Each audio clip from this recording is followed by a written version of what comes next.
ദൈവനാമത്തിന് മഹത്വം ഉണ്ടാകട്ടെ. May the Lord's name be glorified. നമ്മൾ ആമോസിന്റെ പുസ്തകം 3-ാം അധ്യായത്തിന്റെ 3-ാമത്തെ വാക്യം. Amos chapter 3 verse 3. അവിടെ നമ്മൾ വായിക്കുന്നത് രണ്ടുപേർ തമ്മിൽ ഒത്തിട്ടല്ലാതെ ഒരുമിച്ച് നടക്കാൻ കഴിയുമോ എന്നാണ്. Do two men walk together unless they have made an appointment? Can two people walk together? നമ്മൾ കർത്താവിന്റെ കാൽച്ചുവടുകളെ പിന്തുടരുന്നതിനെ കുറിച്ചാണ് ചിന്തിച്ചു വന്നത്. We have been thinking on the lines of walking on the footsteps of Jesus. അല്ലെങ്കിൽ നമുക്ക് ഇങ്ങനെ പറയാം, കർത്താവിനോട് ചേർന്ന് നടക്കുക. Or in other words, to walk along with Jesus. കർത്താവിനോട് ചേർന്ന് നടക്കുമ്പോൾ രണ്ടുപേർ തമ്മിൽ അങ്ങനെ ചേർന്ന് നടക്കണമെങ്കിൽ അവരെ ഒക്കണം എന്നാണ് ആമോസ് 3:3 പറയുന്നത്. Amos chapter 3 verse 3 is telling that if two people have to walk together, they must be appointed and they must be in agreement together. കർത്താവായ യേശുക്രിസ്തു 33.5 വർഷം ഈ ഭൂമിയിൽ ജീവിച്ച ഒരു ജീവിതത്തെ നമുക്ക് അകലെ നിന്ന് കണ്ടുകൊണ്ട് അഭിനന്ദിക്കാൻ കഴിയും. We can stand afar and wonder and we can think greatly about the 33.5 years that Jesus lived on this earth. എന്നാൽ നമ്മളോട് ആവശ്യപ്പെട്ടിരിക്കുന്നത് അവന്റെ കാൽച്ചുവട് പിന്തുടരുവാനാണ്. But we have been asked not to admire but to follow the footsteps of Jesus. പ്രിയപ്പെട്ടവരെ, നമ്മൾ പലപ്പോഴും വിചാരിക്കും നമുക്ക് എങ്ങനെയാണ് കർത്താവിന്റെ കാൽച്ചുവടുകളെ പിന്തുടരാൻ കഴിയുന്നത്. We can think to ourselves, how can I follow the footsteps of Jesus? കർത്താവ് ക്ഷമിച്ചതുപോലെ ക്ഷമിക്കാൻ കഴിയുന്നത്, കർത്താവ് സ്നേഹിച്ചതുപോലെ സ്നേഹിക്കാൻ കഴിയുന്നത്. How can I love as Jesus loved, or how can I forgive as Jesus forgave? കർത്താവ് എങ്ങനെയാണത് ചെയ്തത് എന്നുള്ളതിന്റെ അതിന്റെ സൂക്ഷ്മമായ തലങ്ങളിൽ നമ്മൾ മനസ്സിലാക്കുമ്പോൾ നമുക്ക് കർത്താവിന്റെ ആ മനോഭാവത്തോട് ഒക്കാൻ കഴിയും, ഒത്താൽ ഒന്നിച്ച് നടക്കാൻ കഴിയും. When we see how Jesus did it in the little things of his life, we can be in agreement with Jesus and then we can go together with Jesus. പ്രിയപ്പെട്ടവരെ, അതുകൊണ്ട് നമ്മൾ കർത്താവിന്റെ ആ ക്ഷമയുടെയും സ്നേഹത്തിന്റെയും ഒക്കെ കാര്യത്തില് ഉള്ള ചില കാര്യങ്ങള് നമ്മൾ വളരെ യാഥാർത്ഥ്യബോധത്തോടെ നോക്കിക്കാണുകയായിരുന്നു. So we were looking in real life, in practical life, how we can walk with Jesus. ദൈവവചനം വളരെ യാഥാർത്ഥ്യബോധമുള്ളതാണ്, വളരെ റിയലിസ്റ്റിക് ആണ്. The word of God is very realistic. കർത്താവായ യേശുക്രിസ്തു ജീവിച്ച ആ ജീവിതവും വളരെ യാഥാർത്ഥ്യബോധമുള്ള നമുക്ക് പിന്തുടരാൻ കഴിയുന്ന ഒരു ജീവിതമായിരുന്നു. The life that Jesus lived on this earth was a realistic life that we can really follow in our life. നമ്മൾ നേരത്തെ പറഞ്ഞു, കർത്താവ് രണ്ടാമത് വരുമ്പോൾ മാത്രമേ നമ്മൾ പൂർണ്ണമായ അർത്ഥത്തിൽ അവനെ പോലെ അവനായിരിക്കുന്നത് പോലെ ആയിരിക്കുകയുള്ളൂ എന്ന് നമ്മൾ പറഞ്ഞു.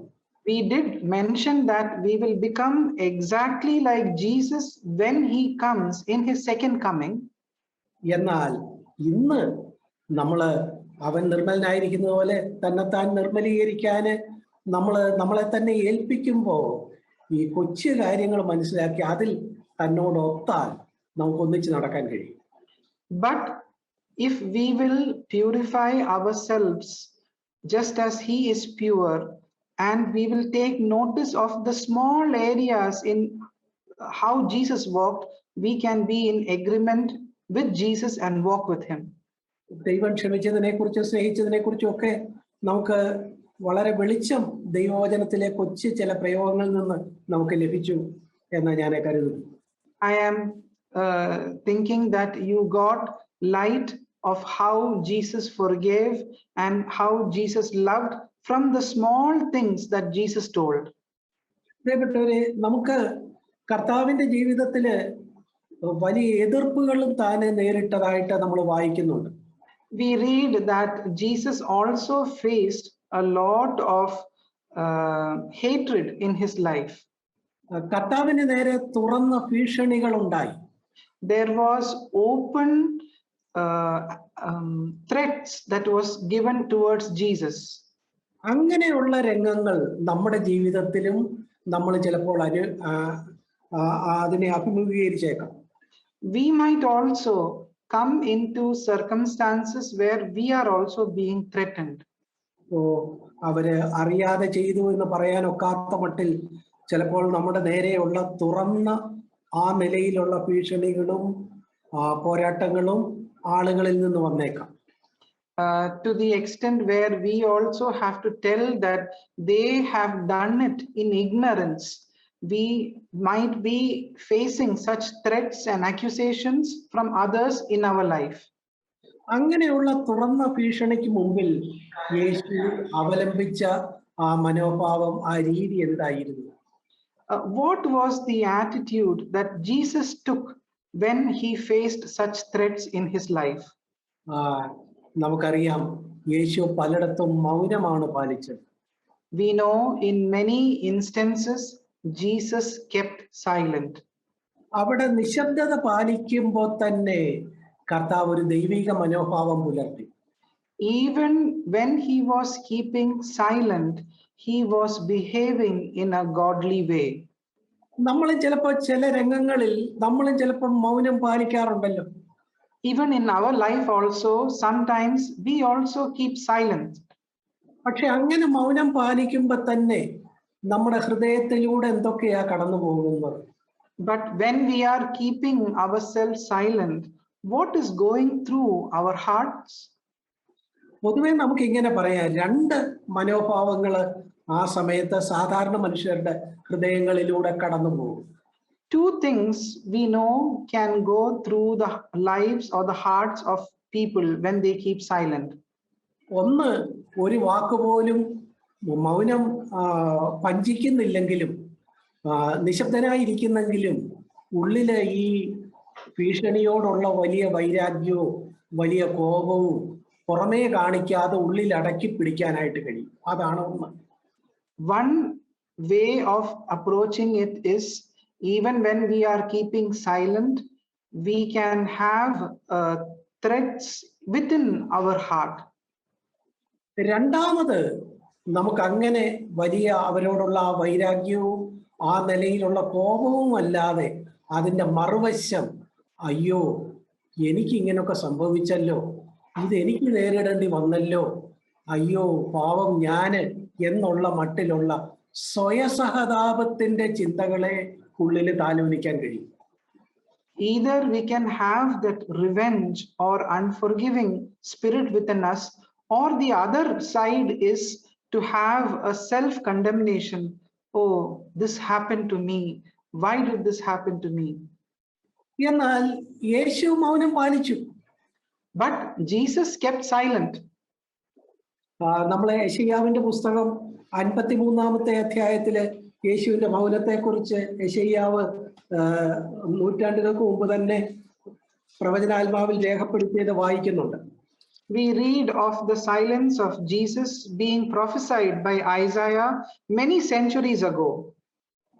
യെശയ്യാവ് 53-ന്റെ 7-ാമത്തെ വാക്യം നോക്കുക. Isaiah 53 verse 7. തന്നെത്താൻ താഴ്ത്തി വായെ തുറക്കാതെ ഇരുന്നിട്ട് അവൻ പീഡിപ്പിക്കപ്പെട്ടു, കൊല്ലുവാൻ കൊണ്ടുപോകുന്ന കുഞ്ഞാടിനെ പോലെയും രോമം കത്തിരിക്കുന്നവരുടെ മുമ്പാകെ മിണ്ടാതെ ഇരിക്കുന്ന ആടിനെ പോലെയും അവൻ വായെ തുറക്കാതെ. He was oppressed and he was afflicted, yet he did not open his mouth, like a lamb that is led to slaughter. ഇവിടെ മലയാളത്തില് ആ ഒരൊറ്റ വാക്യത്തില് രണ്ടിടത്ത് വായെ തുറക്കാതെ എന്നും ഒരിടത്ത് മിണ്ടാതെയും എന്ന് പറഞ്ഞിട്ടുണ്ട്. In this one verse, it is mentioned that he did not open his mouth and he kept silent is mentioned. പ്രിയപ്പെട്ടവരെ, അങ്ങനെ കർത്താവും നിശബ്ദത പാലിച്ച ക്രൂശീകരണത്തിന്റെ രംഗങ്ങൾ നമുക്ക് ഓർമ്മയുണ്ട്. So we know of instances where Jesus had kept silent in his life. കർത്താവിനെ ക്രൂശിക്കാനായിട്ട് ആ നിലയിൽ അധികാരമുള്ള പീലാത്തോസ് പോലും യേശുവിന്റെ മൗനത്തിന് മുമ്പാകെ പകച്ചുപോയി. Even Pilate was terrified by the silence that he saw in the life of Jesus. നീ ഒരു വാക്ക് പോലും പറയുന്നില്ലേ എന്ന് പൗലോസ് ക്ഷമിക്കണം പീലാത്തോസ് അത്ഭുത പരതന്ത്രനായിട്ട് യേശുവിനോട് ചോദിക്കുന്നു. Pilate is asking with surprise, are you not going to tell anything in your defense? തുടർന്ന് ഇടപ്രഭുവായ ഹേരോദാവിന്റെ അടുത്തേക്ക് യേശുവിനെ വിചാരണയ്ക്ക് അയച്ചെങ്കിലും അവിടെയും യേശു ഒരു വാക്കുപോലും ഹേരോദാവിനോട് സംസാരിച്ചില്ല.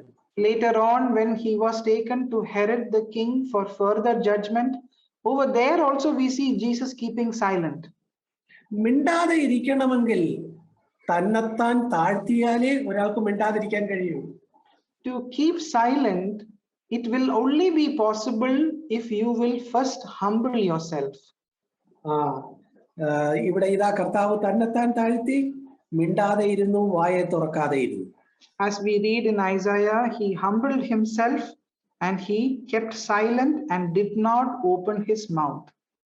എന്നാൽ അങ്ങനെ നിശബ്ദത പാലിക്കുമ്പോൾ തന്നെ രണ്ട് തെറ്റായ മനോഭാവങ്ങൾ നമ്മുടെ ഹൃദയത്തിലൂടെ പോകാം എന്ന് നമ്മൾ നേരത്തെ പറഞ്ഞു. We saw earlier that when we are keeping silent, two wrong attitudes can come in our life, is what we saw earlier. ഒന്ന് എന്ന് പറയുന്നത് മൗനം പാലിക്കുന്നുണ്ടെങ്കിൽ തന്നെ ഉള്ളിൽ നിന്ന് വലിയ ക്രോധവും വലിയ ആ നിലയിലുള്ള ഹൃദയത്തിൽ നിന്ന് വലിയ ഭീഷണിയും ചിന്തകളും ഒക്കെ ഈ ആളിനെതിരെ വരാം. അതാണ്. One is to have silence in our mouth, at the same time have a great hatred and revenge within our heart towards that person who is doing wrong to you. രണ്ടാമത്തെ തെറ്റായ മനോഭാവം എന്ന് പറയുന്നത് സ്വയസഹതാപമാണ്. The second wrong attitude that we can have is self-condemnation. അത് ആദ്യത്തേതുപോലെ അത്ര കുഴപ്പമായിട്ട് നമുക്ക് തോന്നുന്നില്ലെങ്കിലും അയ്യോ എനിക്കിങ്ങനെ വന്നല്ലോ എന്നുള്ള ആ സ്വയസഹതാപത്തെ താലോലിക്കുന്നതും അതും സ്വയത്തിൽ അധിഷ്ഠിതമാണ്. Even though the second sin is not very ugly like the first one, patting your back and having self-condemnation to yourself is also equally wrong. എന്നാൽ യേശു മൗനം പാലിച്ചപ്പോൾ യേശുവിന്റെ ഹൃദയത്തിലൂടെ ഈ രണ്ട് കാര്യങ്ങളുമല്ല കടന്നുപോയത്. When Jesus was keeping silent, through the heart of Jesus, both these attitudes were not prevailing. പത്രോസിന്റെ ലേഖനത്തില് നമ്മൾ അത് കാണുന്നുണ്ട്. We see that in the letter of Peter. 1 പത്രോസ് 2-ാം അധ്യായത്തിന്റെ 23-ാമത്തെ വാക്യം നോക്കുക. 1 Peter chapter 2 verse 23. തന്നെ ശകാരിച്ചിട്ട് പകരം ശകാരിക്കാതെയും കഷ്ടം അനുഭവിച്ചിട്ട് ഭീഷണം പറയാതെയും കർത്താവ് നിശബ്ദത പാലിച്ചു. And while being reviled, he did not revile in return. While suffering, he uttered no threats, but kept entrusting himself. അങ്ങനെ നിശബ്ദത പാലിച്ചപ്പോ തന്നെ തന്റെ ഹൃദയത്തിൽ താൻ എന്താ ചെയ്തത്? അത് വേറൊരു കാര്യമായിരുന്നു. ന്യായമായി വിധിക്കുന്നവെങ്കിൽ തന്റെ കാര്യം പരമേൽപ്പിക്കുകയാണ് യേശു ചെയ്തത്. When he was keeping silent, what did Jesus do? He kept entrusting himself to him who judges righteously. അല്ലാതെ തന്റെ ഹൃദയത്തിലൂടെ ഇവർക്കെതിരെയുള്ള ഒരു അമർത്തിപ്പിടിച്ച രോഷമോ സ്വയസഹതാപമോ അല്ല പോയത്. താൻ തന്നെ പിതാവിന്റെ കരങ്ങളിൽ ഏൽപ്പിച്ച് വളരെ നിശബ്ദതയോടെ വളരെ മഹാമനസ്കതയോടെ താൻ നിശബ്ദത പാലിച്ചു. ഇതാണ് ആ വചനം നമുക്ക് തരുന്ന സൂചന. This verse is indicating that Jesus did not have a suppressed anger, or he did not entertain a self-condemnation, but he kept entrusting himself with a wide heart to the Father who judges everything righteously. കർത്താവിനോട് എല്ലാത്തിലും ഒക്കാനാണല്ലോ നമ്മളെ വിളിച്ചിരിക്കുന്നത്. We have been called to be in agreement with Jesus in all our circumstances. അതുകൊണ്ട് ഇങ്ങനെ ഒരു സാഹചര്യം നമുക്ക് നേരിട്ടാൽ നമ്മൾ എങ്ങനെ ആയിരിക്കണമെന്ന് പത്രോസ് വീണ്ടും പറയുന്നുണ്ട്. That is why Peter is again explaining how we must be reacting when we are put in a similar situation like Jesus. 1 പത്രോസ് 3-ാം അധ്യായം അതിന്റെ 14-ാമത്തെ വാക്യം നോക്കുക. 1 Peter chapter 3 verse 14. അവിടെ നമ്മൾ വായിക്കുന്നത്, നീതി നിമിത്തം കഷ്ടം സഹിക്കേണ്ടി വന്നാലും നിങ്ങൾ ഭാഗ്യവാന്മാർ, അവരുടെ ഭീഷണത്തിങ്കൽ ഭയപ്പെടുകയും കലങ്ങുകയും അരുത്. എന്നാൽ ക്രിസ്തുവിനെ നിങ്ങളുടെ ഹൃദയത്തിൽ കർത്താവായി വിശുദ്ധീകരിക്കും. But even if you should suffer for the sake of righteousness, you are blessed, and do not fear their intimidation, and do not be troubled, but sanctify Christ as Lord in your heart always. അപ്പോ നമ്മളും ഇങ്ങനെയുള്ള ഭീഷണിക്ക് മുമ്പേ, കഷ്ടത്തിന്റെ മുമ്പാകെ നിശബ്ദത പാലിക്കുമ്പോൾ നമ്മുടെ ഹൃദയത്തിൽ നമ്മൾ എന്താ ചെയ്യേണ്ടത്? ആ കാര്യം അവിടെ പറയുന്നു. So what we should be doing in our times of silence is what is mentioned in this verse over here. യേശു ആ സമയത്ത് ന്യായമായി വിധിക്കുന്നവങ്കിൽ തന്നെ തന്നെ പരിമേൽപ്പിച്ചതുപോലെ ആ ക്രിസ്തുവിനെ നമ്മുടെ ഹൃദയങ്ങളിൽ കർത്താവായി വിശുദ്ധീകരിപ്പീൻ എന്നാണ് ആ വാക്യം പറയുന്നത്. Just like Jesus was entrusting himself to the Father who judges righteously, we are encouraged to sanctify Christ in our life when we are put in similar circumstances. നമ്മൾ പറഞ്ഞു, നമുക്ക് ഇങ്ങനെയുള്ള രംഗങ്ങളിൽ ഒന്നുകിൽ സ്വയസഹതാപം അല്ലെങ്കിൽ വൈരാഗ്യത്തിന്റെ ചിന്തകൾ വരാനുള്ള സാധ്യതയുണ്ട്. അതുണ്ടാകാതിരിക്കാൻ യേശുവിനെ നമ്മുടെ ഹൃദയങ്ങളിൽ കർത്താവായി സെറ്റപ്പാണ്, വിശുദ്ധീകരിക്കുക, മാറ്റി നിർത്തുക. അത് ചെയ്യണം. ഇതാണ് പത്രോസ് നമുക്ക് തരുന്ന മുന്നറിയിപ്പ്.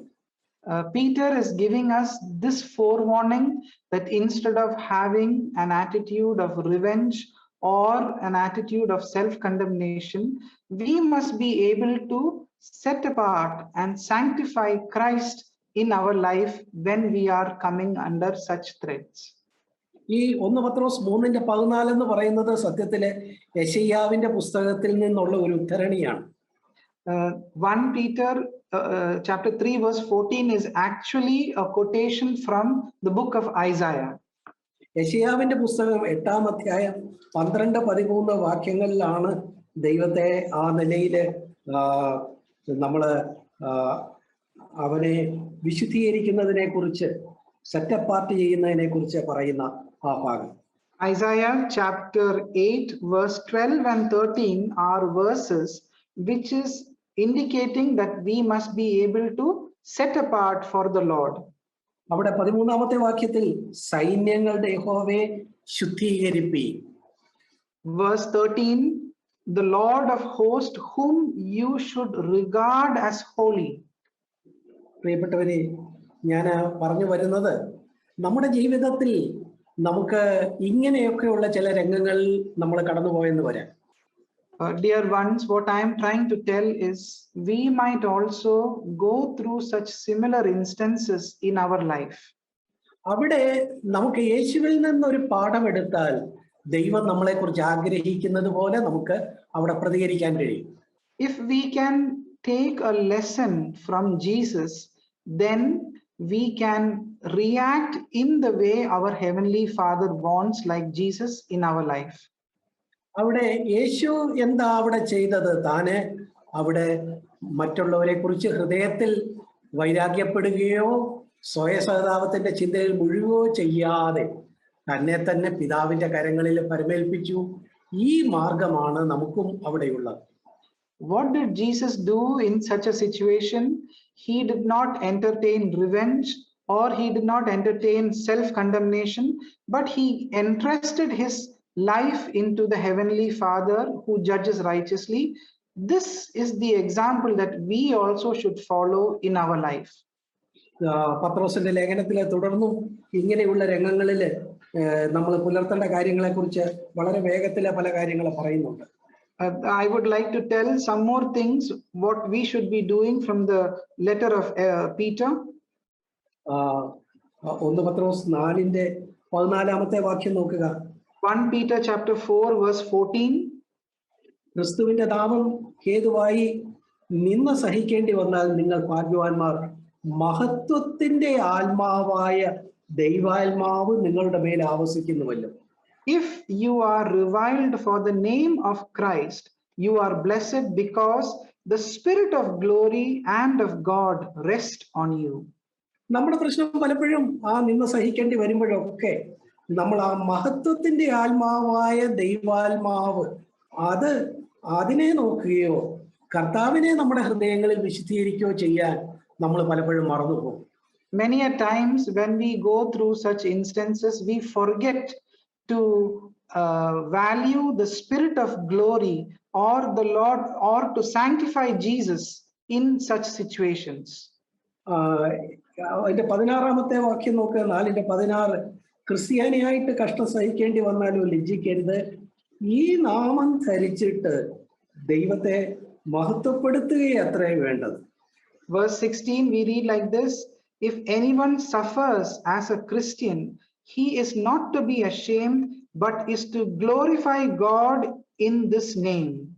കണ്ടോ, അവിടെ കഷ്ടം അനുഭവിക്കുമ്പോൾ ഒന്നും മിണ്ടാതിരുന്ന് ഉള്ളില് സ്വയസഹതാപത്തിന്റെ ചിന്ത താലോലിക്കാനല്ല പറഞ്ഞത്, മറിച്ച് ഹൃദയത്തിൽ നിന്ന് ദൈവത്തെ മഹത്വപ്പെടുത്തുകയാണ് ചെയ്യുന്നത്. We have been encouraged in this verse not to give into self-condemnation, but to give glory to God in such a situation. അവിടെ 19-ാമത്തെ വാക്യം 4:19 നോക്കുക. അതുകൊണ്ട് ദൈവേഷ്ടപ്രകാരം കഷ്ടം സഹിക്കുന്നവർ നന്മ ചെയ്തുകൊണ്ട് തങ്ങളുടെ പ്രാണനെ വിശ്വസ്തനായ സൃഷ്ടാവിങ്കൽ പരമേൽപ്പിക്കട്ടെ. Verse 19, therefore those also who suffer according to the will of God shall entrust their souls to a faithful creator in doing what is right. അവരുടെ സോളാണ്, അവരുടെ ദേഹിയാണ്, അവരുടെ ചിന്തകളെയും വികാരങ്ങളെയും ഒക്കെ യേശു ചെയ്തതുപോലെ പിതാവിങ്കൽ സമർപ്പിക്കുക, ദൈവത്തിങ്കൽ സമർപ്പിക്കുക. It is their soul, their thoughts, their feelings, everything a believer has to entrust into the hands of God. പ്രിയപ്പെട്ടവരെ, നമ്മൾ പറയുന്ന കാര്യങ്ങൾ മനസ്സിലാകുന്നുണ്ടോ? Dear ones, are you able to understand what we are telling? ചിലപ്പോ ചില തുറന്ന ഭീഷണിയുടെ മുമ്പിൽ നമ്മളും കർത്താവിനെ പോലെ വായ തുറക്കാതെ മിണ്ടാതിരിക്കുന്ന കുഞ്ഞാടിനെ പോലെ നമ്മളും പെരുമാറും. In the midst of some threats that we face, we might, like Jesus, be without opening our mouth like a lamb. പക്ഷേ മിണ്ടാതെ ഇരുന്നപ്പോൾ യേശുവിന്റെ ഹൃദയത്തിൽ എന്താ നടന്നത്? താന് സ്വയസഹതാപത്തിൽ മുഴുകിയോ വൈരാഗ്യത്തിന്റെ ചിന്തകൾ താലോലിക്കുകയോ ചെയ്യാതെ ദൈവത്തെ മഹത്വപ്പെടുത്തി, പിതാവിനെ മഹത്വപ്പെടുത്തി, തന്റെ ചിന്തകളെയും തന്റെ ദേഹിയെയും പിതാവിന്റെ കരങ്ങളിൽ പരമേൽപ്പിച്ചു. അതാണ് നമ്മുടെ ഈ മുമ്പിലുള്ള മാർഗം. The example, the path that is before us is to be like Jesus, that when he was threatened, he did not give into self-condemnation, or he did not encourage anger or revenge, but he kept on committing himself into the hands of his heavenly Father. That is the path before us. ഈ കർത്താവിന്റെ ആ കാൽച്ചുവട് അവിടെ നമ്മൾ അതാണ് കാണേണ്ടത്. We have to see the footsteps of Jesus in this perspective. അങ്ങനെ വരുമ്പോ നമുക്ക് നമ്മുടെ ആ ദൈവത്തിനായിട്ട് ആ കഷ്ടം അനുഭവിക്കുന്നത് ദൈവത്തിനൊരു സൗരഭ്യവാസനയായി തീരും. When we do like this, then our sacrifice, our going through pain will become like a sweet aroma to the Father. അങ്ങനെ അല്ലെങ്കിൽ പലപ്പോഴും സ്വയസഹതാപത്തിന്റെയോ അല്ലെങ്കിൽ വൈരാഗ്യത്തിന്റെയോ ദുർഗന്ധമായിരിക്കും നമ്മുടെ ഉള്ളിൽ നിന്ന് നിശബ്ദമായി ഉയരുന്നത്. Else what will rise up from your heart would be the stinking smell of revenge or self-condemnation to the Father's presence. യേശുവിന്റെ ഹൃദയത്തിൽ നിന്ന് അതല്ല ഉയർന്നത്. ആ കാൽച്ചുവട് പിൻപറ്റാൻ നമ്മളെയും വിളിച്ചിരിക്കുന്നു. We have been called to follow up and bring up the same aroma that was there in the footsteps of Jesus. 1 Petrus 4:16 നമ്മൾ വായിച്ചല്ലോ. നമ്മൾ കഷ്ടം സഹിക്കേണ്ടി വരുമ്പോൾ ഈ നാമം ധരിച്ചിട്ട് ദൈവത്തെ മഹത്വപ്പെടുത്തുക അത്രേ വേണ്ടത്. അതൊരു ഉള്ളിലെ സന്തോഷവും ദൈവത്തിനുള്ള മഹത്വവുമാണ് ആ ഹൃദയത്തിൽ നിന്ന് ഉരുത്തിരിഞ്ഞു വരുന്നത്. As we read in 1 Peter 4:16, we must not be ashamed, but we must give glory to God. That joy should be coming forth from our hearts. കാരണം 14 വായിക്കുന്നു, മഹത്വത്തിന്റെ ആത്മാവാണല്ലോ നമ്മുടെ ഹൃദയത്തിൽ വസിക്കുന്നത്. അവിടെ നിന്ന് ആ മഹത്വവും ആ നിലയിലുള്ള ദൈവത്തിനോടുള്ള ആ ഗ്ലോറിയും അതാണ് ഉയരേണ്ടത് എന്നാണ് അവിടെ പറഞ്ഞിരിക്കുന്നത്. As we read in verse 14, the reason for such joy to come out is because the Spirit of glory is the one that is dwelling in our heart. That must bring glory to God. ഈ കഷ്ടതയുടെ മധ്യത്തിൽ നമുക്ക് എങ്ങനെയാണ് ദൈവത്തെ മഹത്വപ്പെടുത്താനും സന്തോഷിക്കാനും നല്ല ഒരു മനോഭാവം പുലർത്താനും കഴിയുന്നത്? How is it that we will be able to give glory and bring forth joy in the midst of our difficulty and trials? കർത്താവ് ആ നിലയിലെ ഗിരിപ്രഭാഷണത്തിൽ പറഞ്ഞിട്ടുള്ള ചില വചനങ്ങൾ നമുക്ക് അതിനെ ധ്യാനിച്ചാൽ വളരെ നമുക്ക് ധൈര്യവും സന്തോഷവും ലഭിക്കും. If we will meditate on the words that Jesus told on the mount, Sermon on the Mount, it will help us to bring forth that joy. Mathai 10-12 വരെയുള്ള വാക്യങ്ങൾ നോക്കുക. Matthew chapter 5 verses 10 to 12. അവിടെ നീതി നിമിത്തം ഉപദ്രവിക്കപ്പെടുന്നവർ ഭാഗ്യവാന്മാർ, അതുപോലെ നിങ്ങളെക്കുറിച്ച് എല്ലാ തിന്മയും കളവായി പറയുമ്പോൾ നിങ്ങൾ ഭാഗ്യവാന്മാർ, സ്വർഗത്തിൽ പ്രതിഫലം വലുതാകൊണ്ട് സന്തോഷിച്ചുല്ലസിപ്പീൻ. Blessed are those who have been persecuted. Blessed are you when people insult you and persecute you. Rejoice and be glad, then your reward in heaven will be great. കണ്ടോ, ചില വാക്കുകൾ അപര്യാപ്തമായിട്ട് തോന്നുന്നു. സന്തോഷിച്ചുല്ലസിപ്പീൻ, അങ്ങനെ ഒരു പ്രയോഗമുണ്ട്. സന്തോഷിക്കുക, ഒന്നീ സന്തോഷിക്കണം അല്ലെങ്കിൽ ഉല്ലസിക്കണം. ഇത് സന്തോഷിച്ചുല്ലസിപ്പീൻ എവിടെയാ? നീതി നിമിത്തം ഉപദ്രവിക്കപ്പെടുമ്പോൾ, എല്ലാം കളവായി പറയപ്പെടുമ്പോൾ. You can think that why these two words are used together, rejoice and be glad. Either you have to rejoice or you have to be glad. But we have been called to rejoice and to be glad when we are being persecuted or when we are being insulted. എന്ന് മാത്രമല്ല, അവിടെ ഭാഗ്യവാന്മാർ ഭാഗ്യവാന്മാർ എന്ന് രണ്ടെണ്ണത്താണ് ആവർത്തിച്ചിരിക്കുന്നത്. And not only that, such people have been called as blessed ones 2 times in these 2 verses. ഇതൊക്കെ ബൈബിളിലോ അല്ലെങ്കിൽ നമ്മുടെ ഭിത്തിയെ തൂക്കുന്ന കലണ്ടറിലോ ഉള്ള ചില വചനങ്ങൾ മാത്രമായിട്ടാണോ നമ്മൾ കരുതുന്നത്? അതോ ഇതിന് നമ്മുടെ ജീവിതത്തിൽ ഒരു പ്രസക്തി ഉണ്ടോ? Do you think these are just good verses that you can paste on your wall or hang up as calendars, or does it have a real implication or an application in your life? പ്രിയപ്പെട്ടവരെ, അതെങ്ങനെയാ കഴിയുന്നത്? ഇപ്പോൾ നമ്മൾ ചിന്തിച്ച ആ രംഗങ്ങളിലാണ് കഴിയുന്നത്. If we will ask ourselves, how is it possible? It is possible in the circumstances that we just meditated on, thought about. അങ്ങനെയുള്ള രംഗങ്ങളിൽ നമ്മൾ ഹൃദയത്തിൽ കർത്താവിനെ മാറ്റി നിർത്തുകയാണ്, കർത്താവിനെ ആരാധിക്കുകയാണ്, കർത്താവിനെ സെറ്റ് അപ്പാർട്ട് ചെയ്യുകയാണ്, കർത്താവിനെ വിശുദ്ധീകരിക്കുകയാണ്, മഹത്വപ്പെടുത്തുകയാണ്. When we are going through such difficult times, we are sanctifying the name of the Lord. We are keeping Jesus as holy. We are setting apart for him. ഇതൊക്കെ നല്ല ചില ആശയങ്ങളായിട്ടിരിക്കുന്നതിനപ്പുറത്ത് ചെറിയ തോതിലെങ്കിലും കർത്താവിന്റെ കാൽച്ചുവടുകളെ ഇങ്ങനെയുള്ള രംഗങ്ങളിൽ പിന്തുടരാൻ ഈ വചനങ്ങൾ നമ്മളെ വെല്ലുവിളിക്കട്ടെ. Let these words really challenge you today, not as good thoughts to keep in your mind, but to really help you to walk this life. പ്രിയപ്പെട്ടവരെ, ഞാൻ ആദ്യ നൂറ്റാണ്ടുകളില് കൊല്ലപ്പെട്ട ഒരു ക്രിസ്തീയ ഒരു രക്തസാക്ഷിയുടെ ഒരു കഥ ഇങ്ങനെ കേട്ടിട്ടുണ്ട്.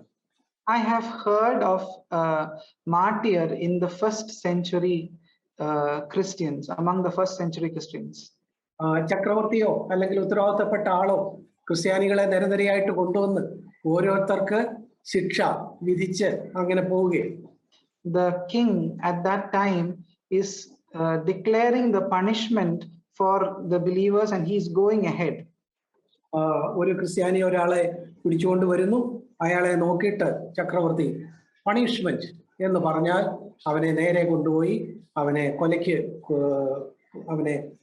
കൊല്ലുകയാണ് ചെയ്യുന്നത്. One Christian is being captured and brought before the king, and the king is giving a verdict, punishment. That means he is being put to death.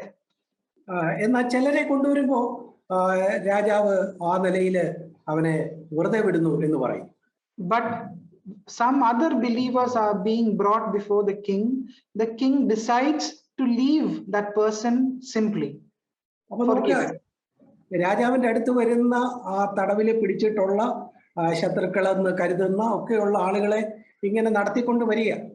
So people who are considered as an enemy to the king are being brought before the king one by one. അവരെ ക്രിസ്ത്യാനികളായിട്ടുള്ള കർത്താവിനെ രക്ഷകനായി സ്വീകരിച്ച് കർത്താവിനായി ജീവിക്കുന്നവരോടൊക്കെ രാജാവ് punishment എന്ന് പറയുന്നു. തനിക്ക് ഇഷ്ടമുള്ള വേറെ ചിലരെയൊക്കെ അദ്ദേഹം വെറുതെ വിടും.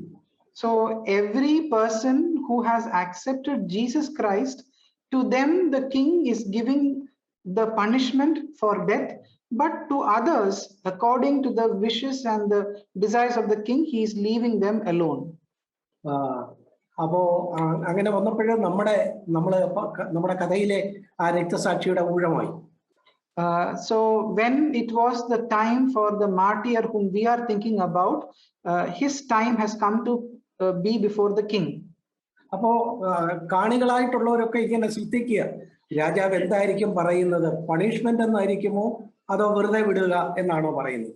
So all the audience around the king is looking eagerly. What is the verdict that the king is going to give to this martyr? ഈ ക്രിസ്ത്യാനിയായ ആളിന് ഇതൊന്നും പ്രശ്നമില്ല. അദ്ദേഹം വളരെ സന്തുഷ്ടനായിട്ട് രാജാവിന്റെ മുമ്പിലെത്തി. But the martyr has no regard for what is going to be the verdict. With joy he comes before the king. അപ്പോ രാജാവ് ഇവനെ നോക്കിയിട്ട് പണിഷ്മെന്റ് എന്ന് പറഞ്ഞു. So the king is looking at him and telling, you are punished. അപ്പോ ഇത് കേൾക്കുകയും ഈ ക്രിസ്ത്യാനിയായ ആള് ഹാ ഹാ ഹാ എന്ന് പൊട്ടിച്ചിരിച്ചു. So as soon as he heard the verdict from the king, the martyr laughed with joy, ha ha ha. ഇവന്റെ തലയ്ക്ക് വല്ല സ്ഥിരത നഷ്ടപ്പെട്ടോ എന്നൊക്കെ ആളുകൾ അത്ഭുതപ്പെടുമ്പോ അദ്ദേഹം ഇങ്ങനെ പറഞ്ഞു. When the people around him were thinking to themselves, has this man lost his sense? He responded like this to the crowd. രാജാവ് പണിഷ്മെന്റ് എന്നാണല്ലോ പറഞ്ഞത്. അവൻ പറഞ്ഞു, no punishment those who are in Christ.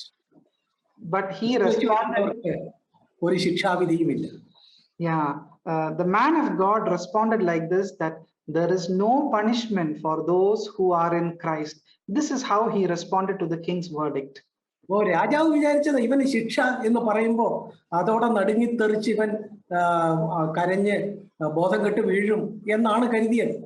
The king was thinking and expecting that when he hears the verdict punishment, he would break down and he would fall down in tears.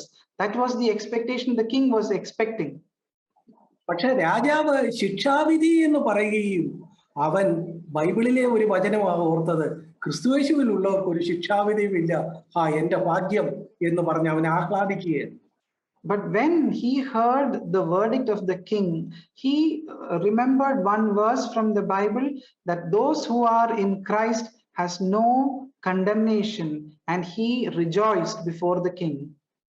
പ്രിയപ്പെട്ടവരെ, ഞാൻ പറഞ്ഞു വന്നത് നമ്മള് നിശബ്ദത പാലിക്കുമ്പോഴും നമ്മൾ കർത്താവിനെ നമ്മുടെ ഹൃദയത്തിൽ ശുദ്ധീകരിക്കാനും മഹത്വപ്പെടുത്താനും നമുക്ക് കഴിയണം. What I was trying to tell you, brethren, is that even when we are keeping silent, we must be able to sanctify the name of the Lord in our heart. കാരണം കർത്താവായ യേശുക്രിസ്തു മൗനം പാലിച്ചപ്പോഴൊക്കെ അവിടുന്ന് അങ്ങനെയാണ് ചെയ്തത്. The reason why we are exhorted like this is because this is the same example that Jesus has kept before us. അവനോട് ഈ കാര്യത്തിൽ ഒത്താലേ നമുക്ക് ഒന്നിച്ച് നടക്കാനായിട്ട് കഴിയും. And only if you will be in agreement with Jesus can you walk along with Jesus in his footsteps. കർത്താവായ യേശുക്രിസ്തുവിന്റെ മറ്റൊരു മനോഭാവത്തെക്കുറിച്ച് നമുക്ക് നോക്കാം. Let us look at another example of Jesus, attitude of Jesus. യെശയ്യാവിന്റെ പുസ്തകം 53-ാമത്തെ അധ്യായം 11-ാമത്തെ വാക്യം. Isaiah chapter 53 verse 11. അവിടെ നമ്മൾ കാണുന്നത് അവൻ തന്റെ പ്രയത്നഫലം കണ്ട് തൃപ്തനാകും. As a result, he will be satisfied is what we read about him.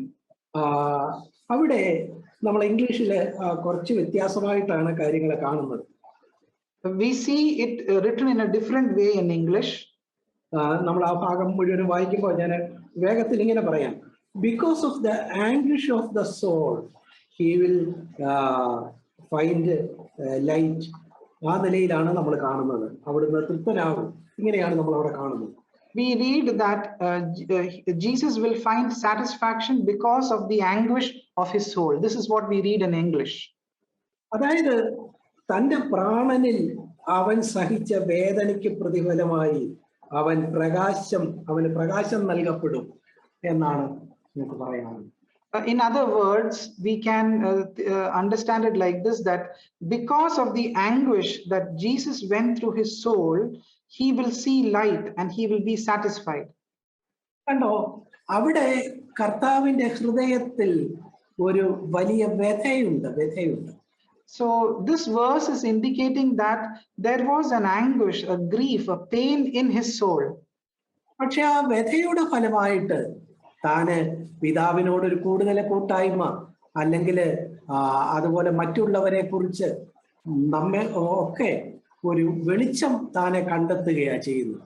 And because of the anguish that Jesus was going through and his closeness to the Father, he was able to get light on many things. പ്രിയപ്പെട്ടവരെ, വളരെ നമ്മൾ കർത്താവിന്റെ ജീവിതത്തെ നോക്കുമ്പോൾ കർത്താവിനെ കുറിച്ച് പറഞ്ഞേക്കുന്നത് അവിടുന്ന് ഒരു വ്യസനപുത്രൻ എന്നാണ് പറഞ്ഞിരിക്കുന്നത്. യെശയ്യാവ് 53-ന്റെ 3-ാമത്തെ വാക്യം.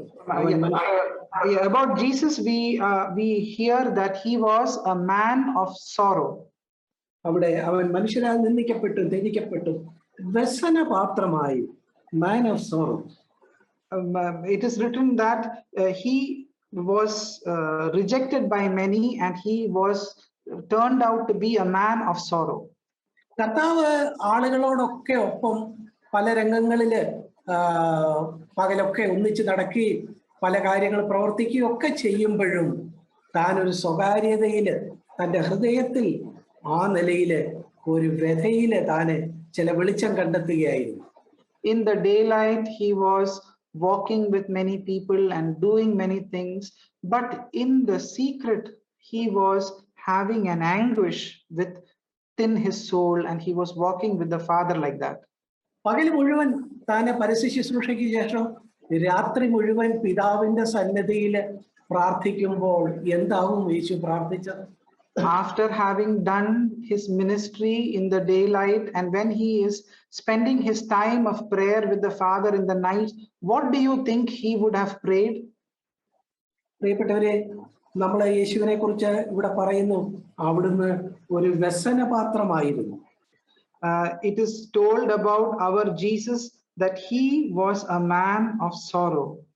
അവിടെ നമ്മൾ 53-ന്റെ 4-ാമത്തെ വാക്യം ഒക്കെ കാണുമ്പോൾ അവിടെ ദണ്ഡിപ്പിച്ചു എന്നുള്ളത് ആത്മതപനം എന്ന വാക്കാണ് ഈ ഭാഗത്ത് മറ്റു ചിലർക്ക് ഉപയോഗിച്ചിട്ടുള്ളത്. ആത്മതപനം.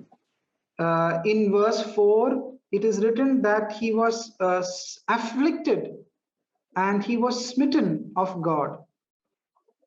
അവിടെ നമ്മൾ കാണുന്നത് കർത്താവ് ആത്മാവിൽ തവിക്കുന്ന ഒരു ഉള്ളില് ഒരു വേദന അറിയുന്ന അങ്ങനെ ഒരു കാര്യം പിതാവിന്റെ മുൻപാകെ അങ്ങനെ ജീവിക്കുന്ന ഒരു ജീവിതം. We see of the life of Jesus where there is an affliction, that is he's being smitten of God in his life. അവിടുന്ന് നമ്മൾ അറിയാവുന്നതുപോലെ യേശു പരസ്യ ശുശ്രൂഷയുടെ രംഗങ്ങളിൽ കണ്ണുനീർ വാർത്തു എന്ന് രേഖപ്പെടുത്തിയിട്ടുണ്ട്. In the Gospels, we have seen that Jesus shed tears. എന്നാൽ യേശു പൊട്ടിച്ചിരിച്ചു എന്നൊരിടത്തും രേഖപ്പെടുത്തിയിട്ടില്ല. ചിരിച്ചു എന്നെങ്കിലും രേഖപ്പെടുത്തിയിട്ടില്ല. But nowhere in the Gospels is it mentioned that he burst out in laugh. ഞാനിത് പറയുമ്പോൾ ദയവായിട്ട് എന്നെ തെറ്റിദ്ധരിക്കല്ലേ. Don't take me in the wrong sense when I am mentioning this. യേശു എപ്പോഴും ഒരു ദുഃഖം താലോലിച്ച് നടന്നു, താൻ സന്തുഷ്ടനല്ലായിരുന്നു എന്നല്ല പറയുന്നത്. I am not telling that Jesus was a man who always lived in sorrow and he never had any joy. ഈ ലോകത്തിൽ താൻ ജീവിച്ചിരുന്ന ഏറ്റവും പിതാവിന്റെ മുൻപാകെ ഏറ്റവും സന്തുഷ്ടനായ ആള് യേശു തന്നെയായിരുന്നു. The person who lived in this earth before the Father and the person who experienced the most joy is only Jesus. പക്ഷെ അപ്പോഴും തന്നെ വ്യസനപാത്രമെന്നും ആത്മതപനം നടത്തിയവനെന്നും വ്യഥ പേറിയവനെന്നും ഒക്കെ രേഖപ്പെടുത്തിയിരിക്കുന്നു. But even in such a circumstance also, Jesus is referred as a man of sorrow, as a person who was afflicted within himself. യെശയ്യാ 53:11 അവിടെ കാണുന്ന ആ വ്യഥ എന്ന് പറയുന്നത്, ആംഗ്വിഷ് എന്ന് പറയുന്നത്, നമ്മൾ 48-ാം സങ്കീർത്തനത്തിന്റെ 6-ാമത്തെ വാക്യത്തിൽ ആംഗ്വിഷ് എന്ന അതേ പദം തന്നെ നമ്മൾ കാണുന്നുണ്ട്. The same verse about Jesus mentioned in 11, the anguish of soul, is also mentioned in Psalms 48. 48:6 അവിടെ നമ്മൾ കാണുന്നത് anguish as of a woman in childbirth, നോവ് കിട്ടിയവൾക്ക് എന്ന പോലെ വേദന പിടിച്ചു എന്ന് പറയുന്ന പ്രസവവേദനയോട് തുല്യമായ ആ ആംഗ്വിഷ്, അങ്ങനെ ഒരു ഭാഗമാണ് നമ്മൾ അവിടെ കാണുന്നത്. The word that is used in relation to the anguish, the pain that Jesus went through within him, is compared to the same pain that a woman faces while giving childbirth. ഒരു അമ്മ കുഞ്ഞിന്റെ മുഖം കണ്ടു കഴിയുമ്പോൾ അവള് കടന്നുപോയ പ്രസവവേദനയുടെ വിഷമങ്ങളെല്ലാം അവൾ എന്നേക്കുമായിട്ട് മറന്നുപോകും. When a mother sees the newborn child, all the pain that she underwent is all gone immediately forever.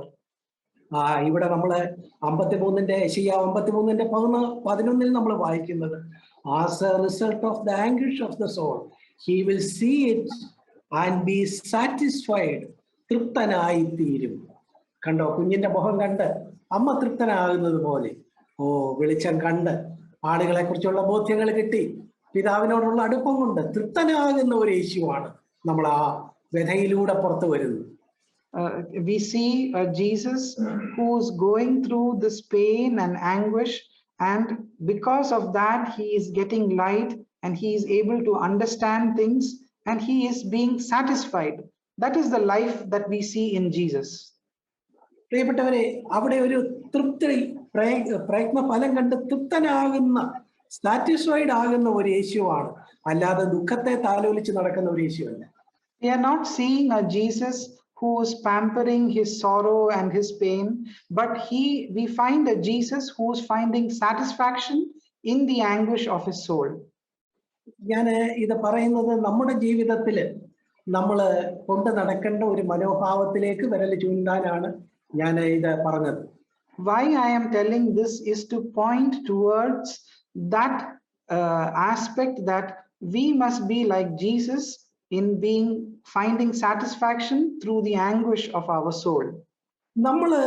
നമ്മൾ വളരെ സന്തുഷ്ടരായ ക്രിസ്ത്യാനികളായിരിക്കെ തന്നെ നമ്മുടെ ഉള്ളിൽ എന്തുണ്ട്, നമ്മളൊരു ന്യായവിധി അറിയുന്നവരാണ്. പത്രോസ് അങ്ങനെ പറയും. Even when we are very satisfied Christians, like Peter is telling, we must be people who are experiencing judgment within our life. 1 പത്രോസ് 4:17 വാക്യം നോക്കുക. 1 Peter chapter 4 verse 17. ന്യായവിധി ദൈവഗ്രഹത്തിൽ ആരംഭിപ്പാൻ സമയമായല്ലോ, അത് നമ്മിൽ തുടങ്ങിയാൽ. For it is the time for judgment to begin within the household of God. പ്രിയപ്പെട്ടവരെ, നമ്മുടെ പാപങ്ങൾ കർത്താവ് മോചിച്ചു. നമുക്ക് ഈ ലോകത്തിലെ ലോകമനുഷ്യരെ ഭാരപ്പെടുന്ന പല കാര്യങ്ങളെക്കുറിച്ചും നമുക്ക് ഭാരമില്ല. We have received forgiveness of our sin, and we don't have the burden that the people of this world are bearing. മഹാമാരിയുടെ വാർത്തകളൊക്കെ വരുമ്പോഴും നമുക്ക് സ്വർഗസ്ഥനായ നമ്മളുടെ പിതാവാണ് ഈ കാര്യത്തെ നിയന്ത്രിക്കുന്നത് എന്നുള്ള വലിയ ഉറപ്പും സന്തോഷവും ഒക്കെ പേറി സന്തുഷ്ടരായ മനുഷ്യരായിട്ടാണ് നമ്മൾ നടക്കുന്നത്. We are walking even when we know that the pandemic is going on. We are happy that it is under the control of our Father. We walk like that in this world. അങ്ങനെ ഈ ലോകമനുഷ്യരിൽ നിന്ന് വ്യത്യസ്തരായിട്ട് നമ്മൾ വളരെ സന്തുഷ്ടരായിരിക്കുന്നു.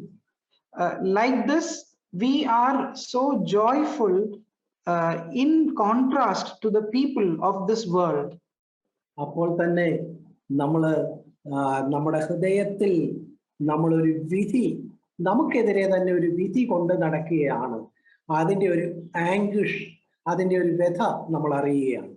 But even when we are joyful like that, this verse is telling that we must be believers who carry along a judgment in our life. That related anguish is something that we are bearing within our lives.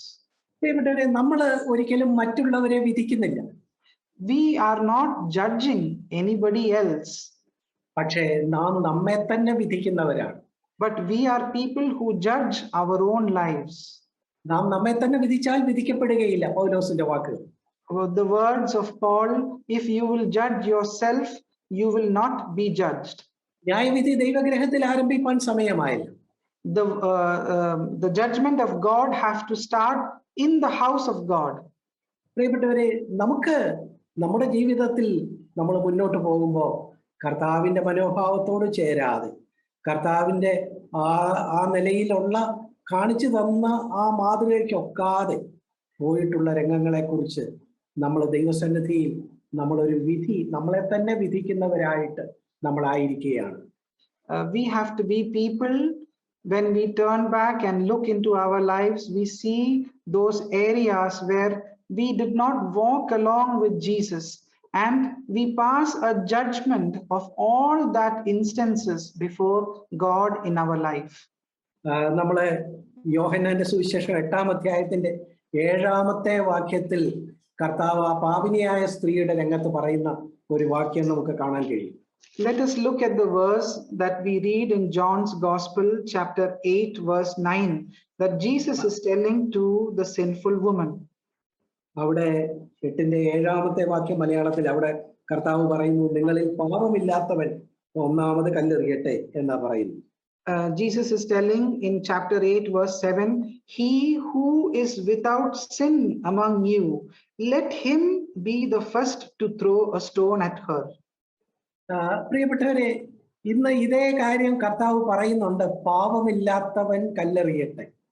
Today also Jesus is telling the same sentence, those who are without sin, let him throw a stone.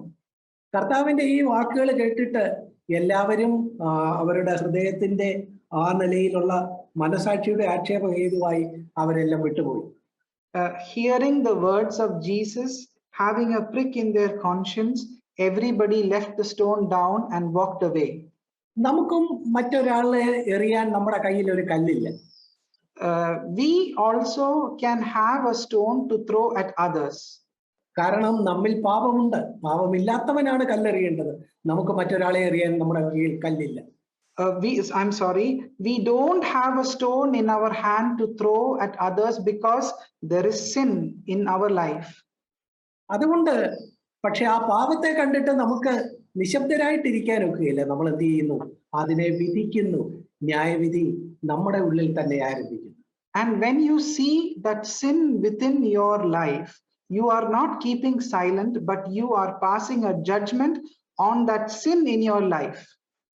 അല്ലെങ്കിൽ നമുക്ക് ഇങ്ങനെ പറയാം, നമുക്ക് കല്ലെറിയാൻ ഒരാളേ ഉള്ളൂ, അതാരാ? നമ്മൾ മാത്രം. In other words, നമ്മുടെ നേരെ മാത്രമേ നമുക്ക് കല്ലെറിയാനുള്ളൂ. In other words, you have a stone to throw in your life, and that individual is you yourself, nobody else. പ്രിയപ്പെട്ടവരെ, അങ്ങനെ നമ്മളെ തന്നെ വിധിക്കുമ്പോൾ നമുക്ക് എന്താ ലഭിക്കുന്നത്? when we will judge our own selves, what is it that we are getting? നമുക്ക് പലതിനെ കുറിച്ചും വെളിച്ചം കിട്ടും. We will get light about many things in our life. നമുക്ക് നമ്മള് കൂടുതൽ തൃപ്തരായി തീരും. We will become more and more satisfied in our life. പ്രിയപ്പെട്ടവരെ, ഇതൊരു നിരാശയുടെ വഴിയല്ല, സന്തോഷത്തിന്റെയും ദൈവത്തോടുള്ള ഒരു കൂട്ടായ്മയുടെയും ആത്മതപനത്തിന്റെ വഴിയാണ്. This way is not a very discouraging, boring way, but it is a way of happiness and joy and a life in the spirit. ഈ രംഗത്ത് മറ്റാർക്കും നമ്മളെ മനസ്സിലായില്ലെങ്കിലും ആത്മാവിൽ ഒരു വ്യഥ പേറിയ യേശുവിനെ നമ്മളെ മനസ്സിലാവും. Even if nobody around you understands you, Jesus, who had an anguish in his soul, can understand you perfectly. യെശയ്യാവിന്റെ പുസ്തകം 57-ാം അധ്യായത്തിലെ വളരെ മനോഹരമായ ഒരു വാക്യമുണ്ട്. There is a beautiful verse in Isaiah chapter 57. 57-ന്റെ 15-ാമത്തെ വാക്യം നോക്കുക. യേശുവിന് നമ്മളെ മനസ്സിലാകും എന്ന് ഞാൻ പറഞ്ഞത് അവിടെ രേഖപ്പെടുത്തിയിരിക്കുന്നത് ഇങ്ങനെയാണ്. The thing that Jesus will understand is clearly written in chapter 57 verse 15 like this. അവിടെ ഉന്നതനും ഉയർന്നിരിക്കുന്നവന് ശാശ്വതവാസിയും പരിശുദ്ധനെന്ന് നാമമുള്ളവനായവൻ ഇപ്രകാരം അരുളി ചെയ്യുന്നു, ഞാൻ ഉന്നതനും പരിശുദ്ധനുമായി വസിക്കുന്നു.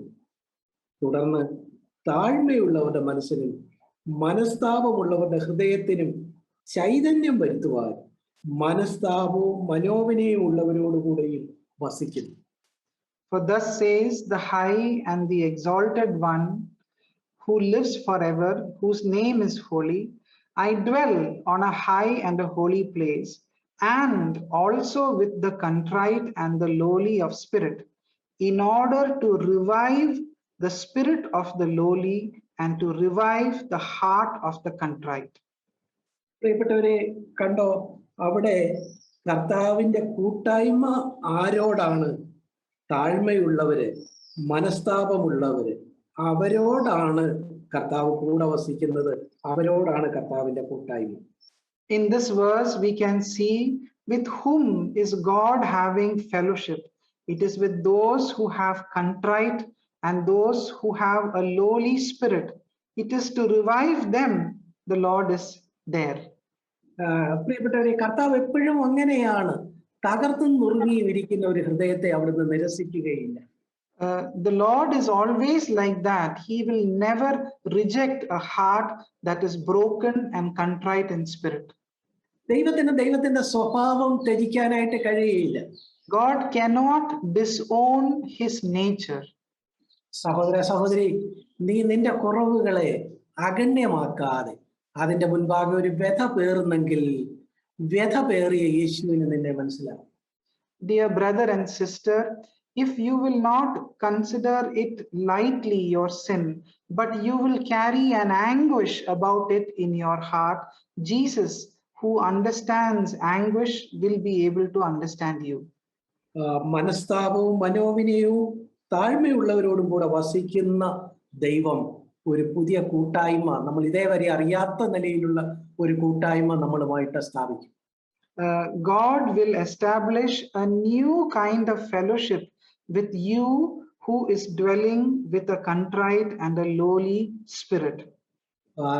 കർത്താവായ യേശുക്രിസ്തു പിതാവിനോടൊപ്പം സമയം ചെലവഴിച്ച് രാവിലെ വരുമ്പോൾ അവിടുന്ന് എത്രയോ സന്തുഷ്ടനായിരുന്നു.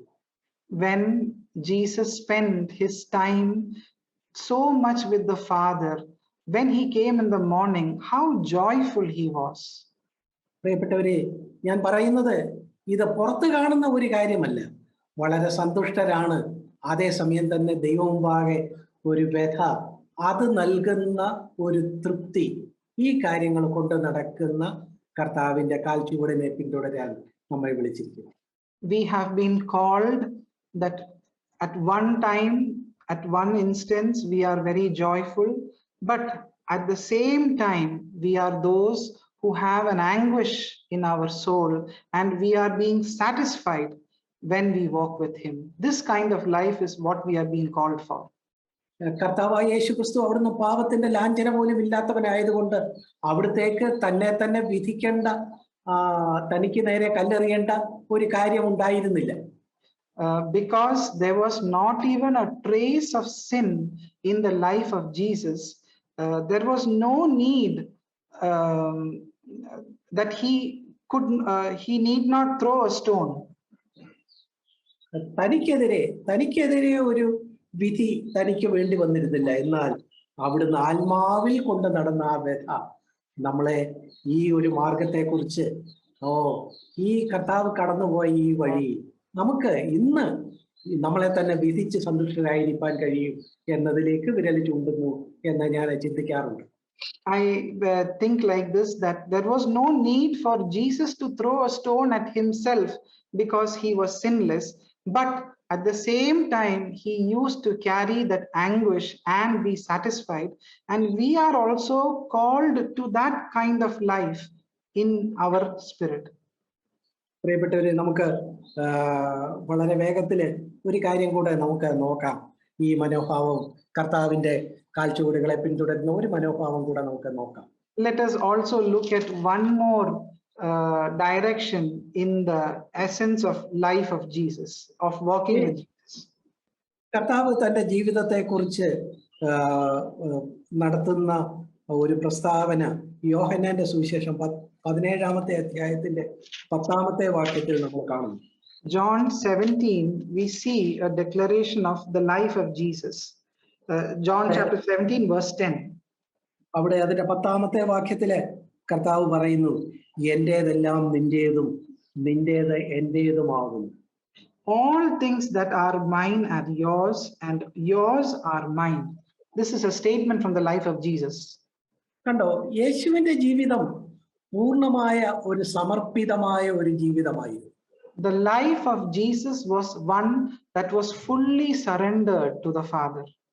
ഇന്ന് യേശുവിന്റെ കാൽച്ചുവടുകളെ നമ്മൾ ഈ ലോകത്തെ പിന്തുടരുമ്പോൾ നമ്മുടേതും കഴിയുന്നിടത്തോളം ഒരു പൂർണ്ണ സമർപ്പണമായിരിക്കണം. എന്റേതെല്ലാം നിന്റേത്. When we are walking in the footsteps of Jesus to the maximum extent possible in our life, we must also be able to tell, Lord, all that is mine is yours. യോഹന്നാൻ 6:38-ലും 5:30-ലും ഞാൻ എന്റെ ഇഷ്ടമല്ല എന്നെ അയച്ചവന്റെ ഇഷ്ടമത്രേ ചെയ്യുവാൻ ഇച്ഛിക്കുന്നതെന്നും അത് ചെയ്യാനായിട്ടാണ് ഇറങ്ങി വന്നതെന്നും ഒക്കെ യേശു തന്റെ നയം വ്യക്തമാക്കിയിട്ടുണ്ട്. Jesus had made it very clear of his standing in the Gospels in the earlier chapters, where he's telling, I have come to this world not to do my will, but to do the will of the Father. എല്ലാ മഹത്വവും പിതാവിന് നൽകുന്ന യേശു, all glory being given to the Father, such was Jesus. എന്റേതെല്ലാം നിന്റേത്, അതേസമയം തന്നെ നിന്റേതെല്ലാം എന്റേതാണെന്നുള്ള അവകാശബോധം. Everything that is mine is yours. At the same time, everything that is yours is also mine. This kind of proclamation also Jesus told. യേശു എത്ര സ്വതന്ത്രനും സന്തുഷ്ടനുമായ മനുഷ്യനായിരുന്നു എന്നുള്ളതിന്റെ രഹസ്യം ഇവിടെ വ്യക്തമാകുന്നുണ്ട്. We see the secret of how much freedom and joy there was in the life of Jesus. We see in this statement. കാരണം അവിടുത്തേതെല്ലാം എന്റേതെല്ലാം നിന്റേത്, ഒരു പൂർണ്ണ സമർപ്പണം, നിന്റേത് എന്റേത്, ഒരു പൂർണ്ണ അവകാശബോധം. We see a full surrender when he tells all that is mine is yours, and we also see a claiming of right by telling that Father, everything that belongs to you is also mine. പ്രിയപ്പെട്ടവരെ, നമ്മള് ഇന്ന് കർത്താവിന്റെ കാൽച്ചുവട് പിൻപറ്റുമ്പോൾ നമ്മുടെ സമർപ്പണവും ഒരു പകുതി വെന്ത സമർപ്പണമാകരുത്. Today when we are also surrendering our life, our surrender should not be a half-baked surrender to God. ഒരു പൂർണ്ണ സമർപ്പണം, എന്റേതെല്ലാം നിന്റേത്, കഴിയുന്നിടത്തോളം. It must be a complete surrender. Wherever to the maximum possible, everything that is of mine is yours. ഇവിടെ ഈ 17-ാമത്തെ അധ്യായം നോക്കുക. യേശു തന്റെ ചുറ്റുമുള്ള ആളുകളെയും തന്റെ പ്രവൃത്തിയെയും തന്റെ വാക്കുകളെയും എല്ലാം നിന്റേത് എന്ന് പറയുന്നുണ്ട്. we see in the life of Jesus, in the words of Jesus, he's looking at everything around him, the people around him, his ministry, and everything he's telling, everything belongs to you. അതിന്റെ 17-ന്റെ 2, 6, 9 വാക്യങ്ങൾ നോക്കുക. ഈ ആളുകളെ എല്ലാം നീ തന്നതാണ്. In chapter 17, verses 2 and 6, he's telling, all the disciples that I have is the ones that you gave me. താൻ ചെയ്യുന്ന പ്രവൃത്തികളെല്ലാം തന്റെ പിതാവ് തനിക്ക് തന്നതാണെന്ന് 17-ന്റെ 4-ൽ പറയുന്നു. Chapter 17, verse 4, he is acknowledging that all the works that I have done is the one that my Father has given to me. ഞാൻ പറഞ്ഞ വാക്കുകളെല്ലാം നീ തന്ന വാക്കുകളാണെന്ന് 17-ന്റെ 8-ൽ പറയുന്നു. In chapter 17, verse 8, Jesus is confessing that every word that I spoke are the words that the Father had given him. അപ്പൊ കണ്ടോ, എന്റെ പ്രവൃത്തി, എന്റെ വാക്ക്, എന്റെ ആളുകൾ അതൊന്നും എന്റേതല്ല, അതെല്ലാം നീ തന്നതാണ്. എന്റേതെല്ലാം നിന്റേത്, നിന്റേതെല്ലാം എന്റേത്. So we see where Jesus is telling, all my people, all my works, all my words, he is telling that none of these are mine, but it is all from you, Father. He is acknowledging that. പ്രിയപ്പെട്ടവരെ, നമ്മളെ സംബന്ധിച്ച് നാമും ജീവിതത്തിൽ പുലർത്തേണ്ട മനോഭാവം അതാണ്. Dear ones, even in our life also, we must be having the same attitude of Jesus. റോമർ 11-ന്റെ 36 നോക്കുക. സകലം അവനിൽ നിന്നും അവനാലും അവങ്കിലേക്കുമാകും. Romans chapter 11, verse 36, അവസാന വാക്യം. 36, and from him and through him and to him are all things. To him be the glory forever. അവന് എന്നേക്കും മഹത്വം. ആമേൻ. To him be the glory forever. Amen. പ്രിയപ്പെട്ടവരെ, കണ്ടോ, നമുക്കായിട്ട് നമ്മുടെ വീട്ടിലുള്ളവരോ നമ്മുടെ ആളുകളോ നമ്മുടെ വാക്കുകളോ നമ്മുടെ പ്രവൃത്തികളോ ഒന്നും നമ്മുടേതല്ല, എല്ലാം അവിടുന്ന് തന്നു. The people who are in our house or the words that we are speaking, nothing is of our own, but it is of the Father. സകലവും അവനിൽ നിന്നും അവനാലും അവങ്കിലേക്കും. For him and through him and to him. This kind of life. പൗലോസ് ഈ കാര്യം ഫിലിപ്പിയർക്ക് എഴുതിയ ലേഖനത്തിലും വിശദീകരിക്കുന്നുണ്ട്. Paul is further explaining this in the book of Philippians. 2:14 നോക്കുക. അവിടെ പൗലോസ് പറയുന്നത്, അവിടെ ഇച്ഛിക്ക 2:13 ഇച്ഛിക്ക എന്നതും പ്രവർത്തിക്കുക എന്നതും നിങ്ങളിൽ ദൈവമല്ലോ തിരുവുള്ളം ഉണ്ടായിട്ട് പ്രവർത്തിക്കുന്നത്. Philippians 2:13, for it is God who is at work in you both to will and to work for his good pleasure. അപ്പൊ പൗലോസിന്റെ പ്രവൃത്തിക്കാകട്ടെ അവന്റെ നല്ല ഇച്ഛകൾക്കാകട്ടെ അവനൊരു മഹത്വമില്ല. എല്ലാം ദൈവമാണ് തന്നത്, അവിടുന്നാണ് പ്രവർത്തിക്കുന്നത്, അവനാലും അവങ്കിലേക്കും എന്നുള്ള ആ മനോഭാവം.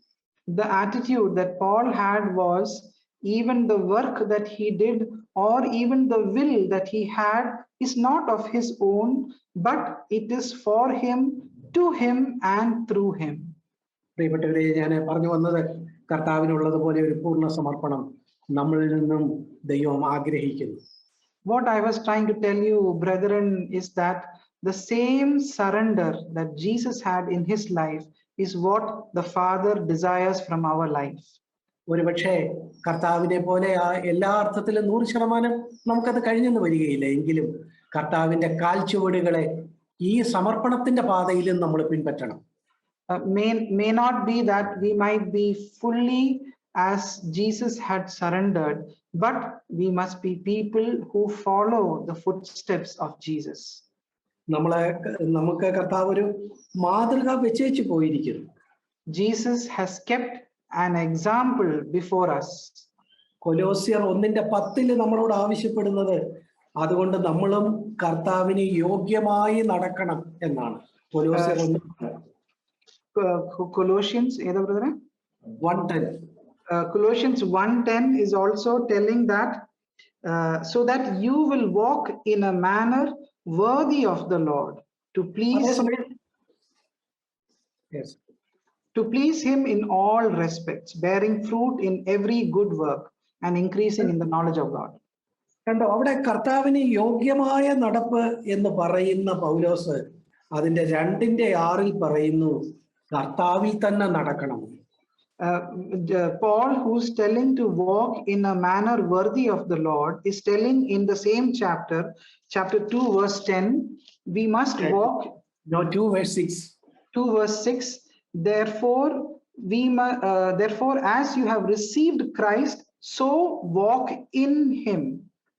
അവനിൽ നടക്കുക. Walk in him. കണ്ടോ, അവന് യോഗ്യമായി നടക്കുക, അവനിൽ തന്നെ നടക്കുക. So we saw that we must walk in a manner worthy of Christ and we must walk in him. ഓ നോക്കുക, രണ്ടുപേർ തമ്മിൽ ഒത്തിട്ടല്ലാതെ ഒന്നിച്ച് നടക്കാനായിട്ട് കഴിയില്ല. Without two people joining together in agreement, they cannot walk together. പ്രിയപ്പെട്ടവരെ, നമ്മളെ ദൈവം വിളിച്ചിരിക്കുന്നത് ഇന്നത്തെ ഈ സംഭവങ്ങളൊക്കെ കർത്താവിന്റെ കാൽച്ചുവടുകളെ കൂടുതൽ പിൻപറ്റുന്നവരായി തീരാൻ വേണ്ടിയാണ്.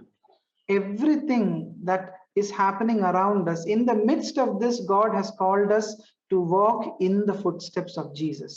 എന്നാൽ മാത്രമേ ഇപ്പോഴുള്ള ഈ മഹാമാരി നമുക്ക് നന്മയ്ക്കായി തീരുകയുള്ളൂ. Only then will this current pandemic will be to our good. അതുകൊണ്ട് കർത്താവ് നടന്ന വഴിയിലെ കൊച്ചു കൊച്ചു കാര്യങ്ങൾ നമ്മൾ കുറച്ചുകൂടെ അടുത്ത് നിന്ന് കാണുകയായിരുന്നു. So we were trying to see the small ways in which Jesus walked. കർത്താവ് ക്ഷമിച്ചതെങ്ങനെ, കർത്താവ് സ്നേഹിച്ചതെങ്ങനെ, how Jesus forgave and how Jesus loved. കർത്താവ് വായ തുറക്കാതെ ഇരുന്ന് അതേസമയം ഹൃദയത്തിൽ ദൈവത്തെ പിതാവിനെ മഹത്വപ്പെടുത്തിയത് എങ്ങനെ, how Jesus did not open his mouth and kept silent, but in his heart how he gave glory to God.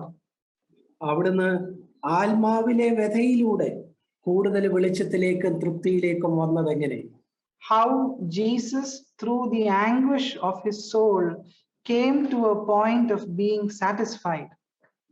അതുപോലെ തന്നെ പൂർണ്ണ സമർപ്പണം നൽകുന്ന ഒരു സ്വാതന്ത്ര്യത്തിലേക്ക് കർത്താവ് കാലുകൾ വെച്ചത് എങ്ങനെ, how Jesus kept his steps of coming to a full freedom through a full surrender in his life.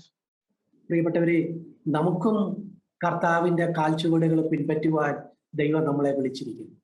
Beloved, we have also been called by God to walk in the same footsteps of Jesus. കർത്താവ് ക്ഷമിച്ചതുപോലെയും കർത്താവ് സ്നേഹിച്ചതുപോലെയും ക്ഷമിച്ചും സ്നേഹിച്ചും ജീവിക്കുക. Let us forgive and love like Jesus had forgiven and loved. നിശബ്ദത പാലിക്കുമ്പോൾ തന്നെ, ഭീഷണിക്ക് മുമ്പിൽ നിശബ്ദത പാലിക്കുമ്പോൾ തന്നെ ദൈവത്തെ ഹൃദയത്തിൽ വിശുദ്ധീകരിക്കുക. When we are keeping silent and keeping our mouth shut, let us give glory to God within our heart. നമ്മെ തന്നെ വിധിക്കുന്ന ആ വ്യഥയിലൂടെ കൂടുതൽ വെളിച്ചത്തിലേക്കും തൃപ്തിയിലേക്കും വരിക. By judging our own self, let us come to that anguish and gain more and more light within ourselves. യേശുവിനെ പോലെ പൂർണ്ണ സമർപ്പണം നൽകുന്ന ആ സ്വാതന്ത്ര്യം നമ്മളും കൈയാളുക. Let us also capture the full freedom that Jesus experienced through a full surrender. നമ്മൾ തുടക്കത്തിൽ വായിച്ച അവന്റെ കാൽച്ചുവട് പിന്തുടരുവാൻ ഒരു മാതൃക വെച്ചേച്ചു പോയിരിക്കുന്നു എന്ന് പറഞ്ഞ പത്രോസ് ഒരു അസാധാരണമായ രംഗത്ത് കർത്താവിന്റെ കാൽച്ചുവട് പിന്തുടർന്നത് നിങ്ങൾ ഓർക്കുന്നുണ്ടോ? When we started by the verse that Peter was telling to follow the footsteps of Jesus. At one point, we saw Peter following the footsteps of Jesus in a very strange way. Do you notice that? അതായത് ഇളകി മറിയുന്ന ഒരു തിരമാലയുടെ മേളിലൂടെ നടന്ന യേശുവിന്റെ കാൽച്ചുവട് പിൻപറ്റിയവനാണ് പത്രോസ്. Peter was a disciple who followed the footsteps of Jesus in the midst of a very roaring storm. Mathai എഴുതിയ സുവിശേഷം 14-ാമത്തെ അധ്യായത്തിന്റെ 22 മുതലുള്ള വാക്യങ്ങളിൽ നമ്മളത് കാണുന്നുണ്ട്. We see that in Matthew's Gospel, chapter 14, 22 onwards. 22 onwards. അവിടെ 5 അപ്പം കൊണ്ട് 5000 പേരെ പോഷിപ്പിച്ച ശേഷം കർത്താവ് തന്നെയാണ് അവരെ നിർബന്ധിച്ച് മുന്നോട്ട് പോകാനായിട്ട് പറഞ്ഞയക്കുന്നത് തടാകത്തിലൂടെ. After feeding the 5,000, it is Jesus himself who is pushing his disciples to go over the river. കർത്താവ് അവരോടൊപ്പം പോയില്ല. And Jesus did not go along with them. അവര് പടകിൽ കയറി അവര് പോയി, പക്ഷേ കാറ്റ് പ്രതികൂലമാകിയാൽ തിരകളാൽ വലഞ്ഞു. They stepped into the boat and they started to move, but the storm came against them. 25-ാം വാക്യം, രാത്രിയുടെ 4-ാം യാമത്തിൽ കർത്താവ് കടൽമേൽ നടന്നു വരുന്നു. And verse 25, and in the 4th hour, Jesus came walking on the sea. നോക്കുക, ഈ പത്രോസ് ഉൾപ്പെടെയുള്ള ശിഷ്യന്മാര് പടകിലുള്ളവരുടെ കാഴ്ചയിലെ ഈ കാര്യത്തെ ഒന്ന് നോക്കുക. Imagine the disciples and Peter who are in the boat in the midst of this storm. അവര് നോക്കുമ്പോ രാത്രിയുടെ 4-ാം യാമത്തിൽ കടലിന് മീതെ ആരോ നടന്നു വരുന്നു. When they look in the midst of a roaring storm, somebody is walking and coming towards them. അവരെല്ലാരും കൂടെ ഒരു നിഗമനത്തിലെത്തി, വരുന്നത് ഭൂതമാണ്. They all came to a conclusion that the one who is coming is a ghost. അവര് പേടിച്ചു, നിലവിളിച്ചു. And they were afraid and they were crying very frantically. ഇന്ന് നടക്കുന്ന ഈ ലോക സംഭവങ്ങളെ ഞാൻ ചിലപ്പോ ഇതുമായിട്ട് താരതമ്യം ചെയ്ത് ചിന്തിക്കാറുണ്ട്. I will compare what is happening in the current world with this particular situation. ഈ മഹാമാരി നേരത്തെ എങ്ങാണ്ട് ചൈനയിലെങ്ങാണ്ട് അകലെയെങ്ങാണ്ടാണെന്നാണ് നമ്മൾ വിചാരിച്ചത്. We were thinking that this pandemic was somewhere far away in China. അപ്പോഴുണ്ട് അത് പതുക്കെ മറ്റ് മഹാരാഷ്ട്രയിൽ വരുന്നു, മറ്റു പലയിടത്തും വരുന്നു, എന്നാലും കേരളത്തിൽ വരികയില്ല. Then we noticed that this pandemic has come to Maharashtra, but we have a feeling that it will not come to Kerala. എന്നാ അത് പതുക്കെ അടുത്തടുത്ത് വരിക, കേരളത്തിൽ വന്നു. Now it has come to Kerala. അപ്പൊ തന്നെ നമ്മൾ വിചാരിക്കും, ഓ കേരളത്തിലൊക്കെ വന്നു, പക്ഷെ നമ്മുടെ സഭയിലൊന്നും ആർക്കും വരികയില്ല. Then we will be thinking, okay, it has come to Kerala, it will not come to the church. അതൊക്കെ പക്ഷേ നമ്മുടെ സഭയിലും നമ്മുടെ കേരളത്തിലും പല സഭയിലുള്ള പല പ്രിയപ്പെട്ടവരും ഈ മഹാമാരിയുടെ പ്രയാസത്തിലൂടെ ഇപ്പൊ കടന്നു പോകും. But now many believers and families in our churches itself are going through the difficulty of this pandemic. നോക്ക്, അങ്ങ് അകലെ എവിടെയോ നിന്നത് മെല്ലെ മെല്ലെ മെല്ലെ അടുത്തടുത്ത് വന്ന് നമ്മളോട് സമീപിക്കുന്നു. So now you see something that was very far is slowly coming very close to us. ഓ, ഇത് ഭൂതം തന്നെയാണ്, ഇത് ആളുകളെ നശിപ്പിക്കും എന്നാണ് സ്വാഭാവികമായ പ്രതികരണം. The normal reaction that we can have is, this is surely a ghost and it will surely bring destruction to men. എന്നാൽ പ്രിയപ്പെട്ടവരെ, അത് ഭൂതമായിരുന്നോ? അല്ല, അത് കർത്താവായിരുന്നു. But dear ones, was that a ghost who came walking in the storm? It was Christ. ഓ, കർത്താവ് വന്നപ്പോ പത്രോസിനൊരു ആഗ്രഹം, എനിക്കും ഈ തിരമാലകളിൽ നിന്റെ കാൽച്ചുവട് ഒന്ന് പിന്തുടരണം. When he saw Jesus coming, Peter also had a desire that I must follow you, walk with you on the waves. കരയിലൊക്കെ നിന്റെ കാൽച്ചുവട് ഞാൻ പിന്തുടർന്നിട്ടുണ്ട്. ഇതൊരു അസാധാരണമായ ഒരു അവസരമാണ്. എനിക്ക് തിരമാലയിലും നിന്റെ കാൽച്ചുവട് ഒന്ന് പിന്തുടരണം, ഞാൻ വരട്ടെ. Peter was telling, I followed you when I was on the seashore, on the mud, on your footsteps, but I would like to also follow you in the midst of these waves. കർത്താവ് വരിക എന്ന് വിളിച്ചു. And Jesus told, come. അവൻ ഇറങ്ങി നടന്നു. And he got out of the boat and he started walking. കർത്താവിന്റെ കാൽച്ചുവട് കുറച്ച് അതേപോലെ തിരമാലയിൽ നടക്കാൻ പറ്റി. He was able to walk like Jesus on the waves for some time. പക്ഷേ കാറ്റിലേക്കും കോണിലേക്കും ദൃഷ്ടി മാറിയപ്പോൾ ആ കാൽച്ചുവട് താണു പോയി. But when his eyes moved from Jesus to the storm that was beside him, he started to sink. കർത്താവ് കരം നീട്ടി അവനെ പിടിച്ചു. And Jesus extended his hand and caught hold of Peter. പ്രിയപ്പെട്ടവരെ, നമ്മുടെ കണ്ണുകൾ കർത്താവിൽ തന്നെ ആയിരിക്കണം. Dear ones, our eyes must be fixed on Jesus. ഇതുപോലെയുള്ള പ്രാതികൂല്യങ്ങളുടെ മഹാമാരിയുടെയും പ്രയാസങ്ങളുടെയും ഒക്കെ കോളിളക്കങ്ങൾ വരാം. Troubles and difficulties of such pandemics and trials can come in our life.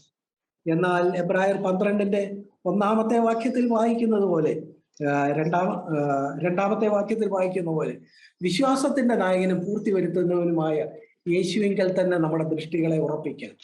But as we read in Hebrews chapter 12 verse 1, let us look onto Jesus, who is the fulfillment of our faith, perfecter of our faith, author and perfecter of our faith. പ്രിയപ്പെട്ടവരെ, നമുക്ക് പത്രോസിനെ പോലെ നമ്മളായിരിക്കുന്ന ഒരു കാലഘട്ടം തിരമാലകൾ വലഞ്ഞ ഒരു ഘട്ടമായിരിക്കാം. Dear ones, we might be living in a time where, like Peter, we are in the midst of a storm.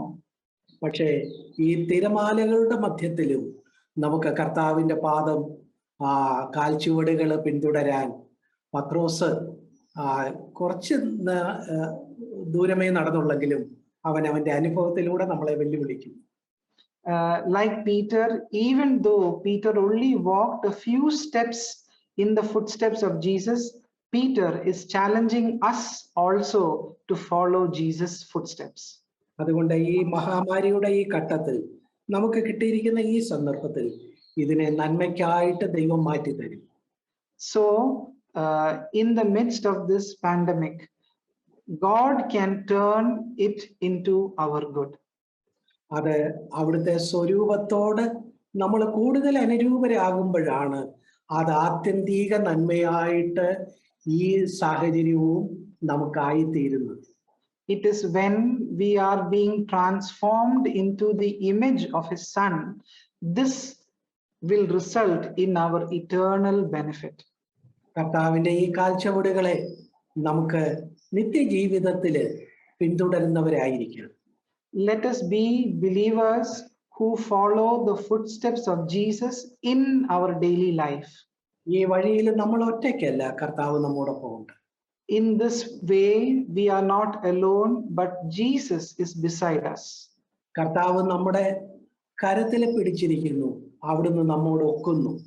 Jesus has caught hold of your hand and He is in agreement with us. പ്രിയപ്പെട്ടവരെ, നമ്മള് ചില രംഗങ്ങളിൽ നമുക്ക് തന്നെ നടക്കാൻ ഒക്കുന്നില്ലെന്ന് തോന്നുമ്പോൾ കർത്താവ് നമ്മെ കരങ്ങളിൽ വഹിക്കും. When in some circumstances we feel that we are not able to walk on our hand, He will get hold of you. പ്രശസ്തമായ ഒരു കവിത അങ്ങനെയാണ്. ഒരു കവിയത്രി താനെ നടന്നു വന്ന ആ കാൽച്ചുവടുകളെ തിരിഞ്ഞു നോക്കി. A famous poet wrote these lines like this. As she was walking, അവൾ നടന്നു വന്ന കാൽച്ചുവടുകളുടെ പാദമുദ്രകളെ അവൾ തിരിഞ്ഞു നോക്കി. She turned back and looked at the footsteps that was there behind her. അവിടെ മണലില് രണ്ടുപേരുടെ പാദമുദ്രകൾ കാണാം. ഒന്ന് തന്റേത്, മറ്റേത് തന്റെ കരം പിടിച്ചിരുന്ന കർത്താവിൻ്റെത്. One, when she turned back, she saw two sets of footprints. One was hers and the other was that of the Lord who held her hand. പക്ഷേ അവൾ നോക്കിയപ്പോ അവളുടെ ജീവിതത്തിലെ ഒരു കൂരിരുൾ താഴ്വരയുടെ രംഗം പോലെ ഉണ്ടായിരുന്ന പ്രയാസമുള്ള ഒരു സാഹചര്യത്തിൽ ഒരൊറ്റ കാൽച്ചുവട് മാത്രമേ കാണുന്നുള്ളൂ, രണ്ട് കാൽച്ചുവടുകൾ കാണുന്നില്ല. But when she noticed that there was a time of difficulty and troublesome times, she only noticed one set of footprints.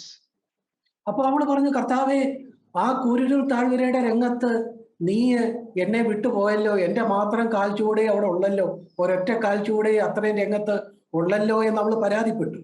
So she turned and told a complaint to the Lord that in those difficult times I can only find one footprints. You were not walking beside me. അപ്പോ കർത്താവ് അവളോട് പറഞ്ഞു, മകളെ, അതെന്റെ കാൽച്ചുവടിന്റെ പാടുകൾ തന്നെയാണ് ആ കാണുന്നത്. So the Lord responded back to her telling that those footprints that you see are my own footprints. ആ വലിയ കഷ്ടതയുടെ സമയത്ത് ഞാൻ നിന്നെ കരത്തിലെടുത്തിരിക്കുകയായിരുന്നു. അതുകൊണ്ടാണ് അത്രയും ഭാഗത്ത് ഒരാളുടെ മാത്രം പാദമുദ്രകൾ കാണുന്നത്. In that time of your difficulty, I had taken you in my arms, and that is why you find only one footprints that is of mine. പ്രിയ സഹോദര സഹോദരി, നമ്മുടെ കർത്താവ് നമ്മളെ കഷ്ടങ്ങളിൽ നമ്മളെ കരങ്ങളിൽ വഹിക്കുന്നവനാണ്. Dear brother and sister, our Lord is a one who will take us in the times of our difficulty and trouble. ഓ, നമ്മുടെ ജീവിതയാത്രയിൽ കർത്താവിന്റെ പാദമുദ്രകളെ നോക്കി അതിനെ അനുഗമിക്കുക എത്ര വലിയൊരു സാധ്യതയാണ്. See the possibility that we have in front of us to walk in the footsteps of our Lord. ക്ഷമയുടെയും സ്നേഹത്തിന്റെയും വഴിയിൽ നമുക്ക് കർത്താവിനെ പിൻപറ്റാം. Let us follow the footsteps of Jesus in our forgiveness and in our loving. പൂർണ്ണ സമർപ്പണത്തിന്റെ വഴിയിൽ നമുക്ക് കർത്താവിന്റെ പാദമുദ്രകളെ പിന്തുടരാം. Let us follow the footsteps of Jesus in our full way of surrender. കൂടുതൽ വെളിച്ചത്തിലേക്കും തൃപ്തിയിലേക്കും കർത്താവിനോടുള്ള കൂട്ടായ്മയിലേക്കും വരാൻ നമുക്ക് കർത്താവിനെ തന്നെ മാതൃകയാക്കാം. Let us take Jesus as our example to come to a life of going through suffering, to get more and more light, and to have a good, deeper fellowship with the Father. ഈ മഹാമാരിയുടെ ഘട്ടത്തില് കർത്താവിനെ കൂടുതൽ അറിയുവാൻ ഈ സമയങ്ങളെ ദൈവം നമുക്ക് അനുഗ്രഹമാക്കി തരട്ടെ. May the Lord make this time of pandemic a blessing in our life. ഈ വാക്കുകളാൽ ദൈവം നമ്മളെ അനുഗ്രഹിക്കട്ടെ. എല്ലാവരോടുമുള്ള നന്ദി അറിയിക്കുന്നു. May the Lord bless all of you, and I express my thanks.